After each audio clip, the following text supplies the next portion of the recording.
Welcome back to another episode of Books for Booksellers, the sequel to Books for Booksellers, Literature for Librarians. I'm Piper Stone, and this is... Tucker Stone. Hi there. I work for Consortium Book Sales and Distribution, an Ingram company, and I'm really excited to be here on Literature for Librarians to talk to librarians about some of the books that we think your patrons might be excited about in the upcoming fall season, which is not even upcoming, it's happening right now. Very funny. I'm glad to have your jokes on my show. So, Yeah, I thought we'd start things off with talking about the adult books. okay, so I hear you have this adult book called From Haymarket Books. Yes. Called... That's right, from Haymarket Books by Mark Lamont Hill. It just released. It's called We Still Here, Pandemic, Policing, Protest, and Possibility. Mark Lamont Hill is, of course, an award-winning journalist who currently works with the BET and won a GLAAD Award recently, and he's writing about basically the pre-existing conditions on the ground that have led up to various incidences like the violence against the African-American community by the police, and about the calls for the abolition of the police department and defunding the police. And he's speaking about those things from a place of experience and knowledge and years in a hope of explaining them to people who are coming to those ideas and those stories for the first time. Wow, that sounds really interesting and I want to read it. Now, our next book from New Society is called... Yes, so from New Society, a Canadian publisher, it's called The Token, Common Sense Ideas for Increasing Diversity in Your Organization by Crystal Bird Farmer.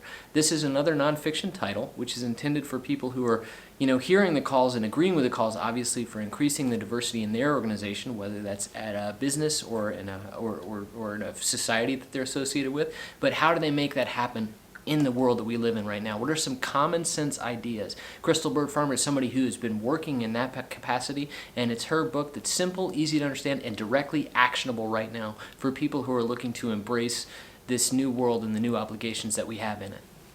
Wow, that sounds also very interesting. I think it's really important, for everybody to read these sorts of things. Yeah, it is.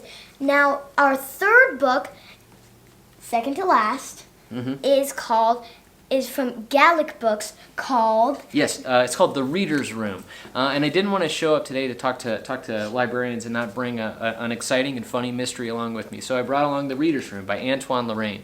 Antoine is your classic French author, and this is your classic French comedic mystery. It's a book, it's a mystery set in the world of publishing, where a house is very excited about the fact that they've gotten a manuscript from an anonymous writer that just seems like it's got awards potential. And then when it gets shortlisted for one of the major French literary awards, it's time to figure out who exactly wrote this mystery. And then people start dying. And then there's a plane crash and memory loss is involved. And yes, the main character's name is, I wrote this down, Violetta Lefarge. I hope I'm not massacring that too badly. But anyway, this is right up the alley of anybody who's looking for what we might call like some high-class comfort food amongst a news cycle that doesn't want to give us a break. I highly recommend this one. Kind of like adults, kind of what gives an adult happy. Yes, exactly. Something to take a break with. Yeah. So this sounds really interesting. I like how the author is listening and feeling like adults need a break. That's right. Constantly working every day, except on the weekends. That's right. They need a break. So I can see... Reader's Room, perfect recommendation. You want to talk about the next one?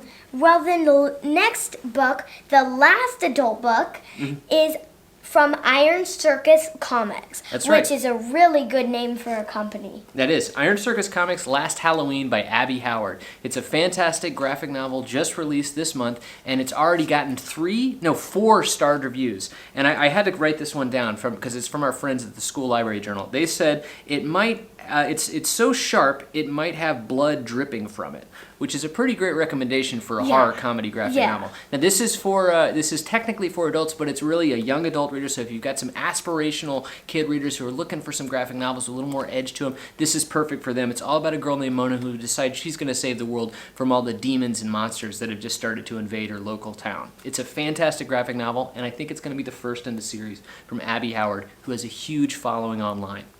Wow, that sounds really interesting. That maybe young adult readers and maybe Yeah, I just think that a lot of people might like that book if they don't want to have horror. If they want to have horror dreams, Yeah. or they're braced to have horror. Everybody dreams. likes a good scare. Do you want to talk about the kids' books now? Well, before we talk about these kids' books, let's fix that sign. So, literature for librarians. That seems like it needs a bit of extraness. Okay, there we go. So, our first kids book is called Underground: Subway Systems Around the World by Woo-Hung Kim, published by Cicada.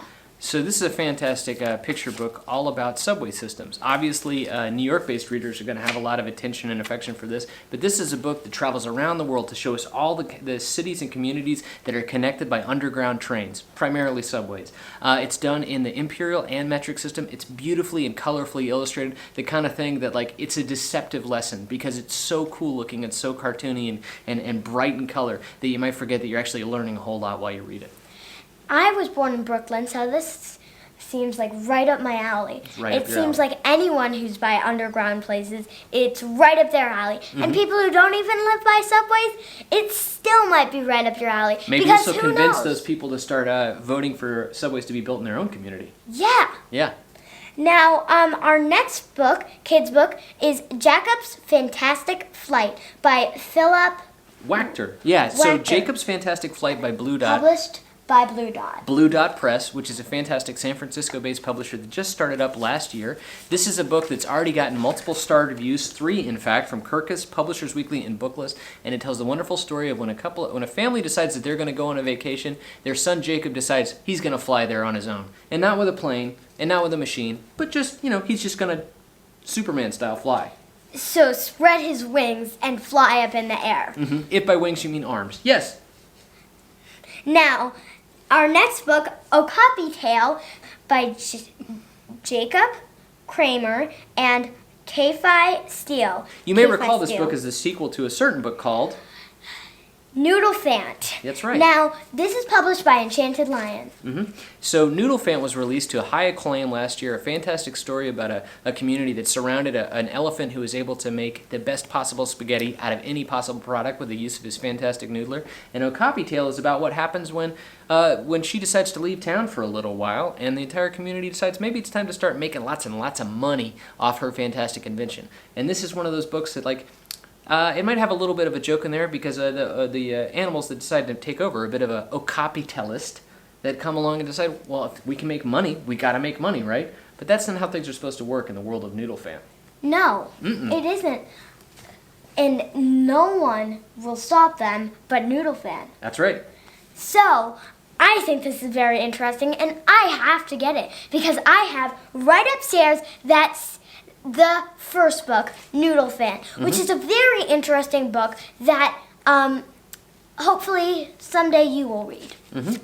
Now, our last kid book is called The Rise of the Halfling King. You might have heard of this in our first episode called Books for Booksellers. Now we're going to talk about it again. That's right. So The Rise of the Halfling King, just released this month, is from David Bowles, Pura Belpré winner, and it's a middle grade graphic novel adaptation of the same myths and legend that he wrote about in his Pura Belpré winning book, The Feathered Serpent. This time they're illustrated by Charlene Bowles, and if that name sounds familiar, it's because that's David's daughter. So it's a father and daughter getting together to produce something for their work, which is kind of ironic what we're doing right now. But anyway, so this is a graphic novel that we think is perfectly positioned for middle grade readers to take some of the most exciting myths and legends from the Latin American community and bringing them forth into a new form that they haven't been seen in before. It's one I definitely think that people would check out and families should check out.